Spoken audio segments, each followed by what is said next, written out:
Joe Rogan banned from Canada?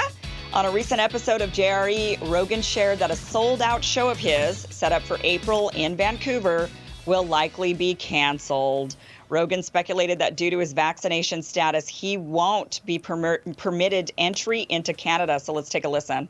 I should probably say this because I haven't yet. Yeah. My 420 show that sold out in Vancouver, I don't think that's happening. Yeah. I don't think I can even get into the country. Right. I'm not vaccinated. I'm not going to get vaccinated. I have antibodies. It doesn't make any sense.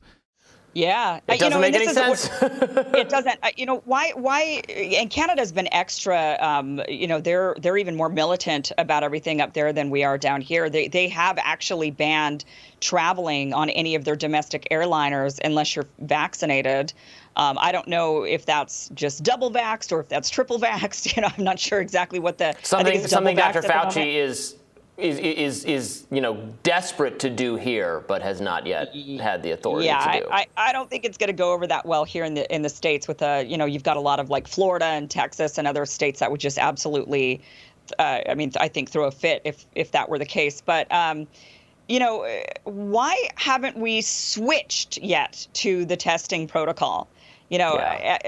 Why is it still vaccination is the gold standard of what you need to be in order to do anything in life? It should be, if they're going to have any sort of, I don't like any of the mandates at all. I feel like, look, you take care of you. If you're sick, you stay home. If you don't want to get sick, you stay home. I've always been on that side of things. But if we're going to have any sort of protocol or mandates at all, it should be a testing. Show up with a negative test. That's what you need to do. Right, because we know it's not stopping anything. Exactly, because the rationale for the requiring vaccination, which never made any sense, right, is that if you're vaccinated, then you're not going to spread it to someone else. So we need to require vaccination. But we now know that is not true. The vaccines are maybe, making you slightly less likely or somewhat less likely to spread, or you're not going to have symptoms for as long because they're fighting the disease, but you are still going to be able to spread it. People who are vaccinated right now are getting it like all over the country, all over the earth. So it's not, and anyway, so if that was the reason, and if it did make sense that people who were vaccinated or who had the antibodies were not going to spread it, well then you could have counted and should have counted the kind of natural immunity that Joe Rogan is talking about and has. So it never made sense to have it just be vaccination and not include that. But now none of that makes sense because the only way you can demonstrate that you're really, really unlikely to infect someone else is if you have a negative test result. So I agree. That would be the thing we would do. But we shouldn't do it because it's just stupid.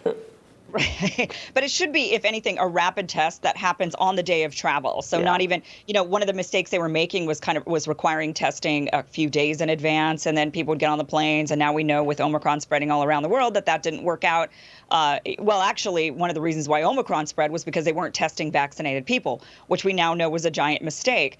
But another thing I want to bring up is Fauci said last night when he was on MSNBC, they were asking him about why people who are vaccinated and unvaccinated, it doesn't matter if they test positive. When he's talking about the new CDC guidelines, saying that if anyone, vaccinated or not, tests positive, then they only have this sort of 5-day quarantine thing, and then they can leave, as long as they're asymptomatic. And his response, why it was the same for vaccinated and unvaccinated, is because you actually do spread it the same, whether you're vaccinated or not. He says that, yes, okay, it does wane. After that first 5 days, everybody's equally infectious, and that is when they're spreading it. He says after that, the likelihood of spreading it after those first 5 days, the data shows that it's extremely, extremely, extremely low. So yes, even though studies have shown that unvaccinated people carry the virus for a couple more days longer than vaccinated people, it doesn't matter. Vaccinated and unvaccinated are carrying it for the exact that 5-day spread time. So that part doesn't even, that argument now Fauci has even come out saying that's not a thing. And so, right, natural immunity has been completely overlooked in this country, not everywhere. In Europe, they count it, apparently not in Canada. And, and the vaccines are not stopping the spread. So what is this?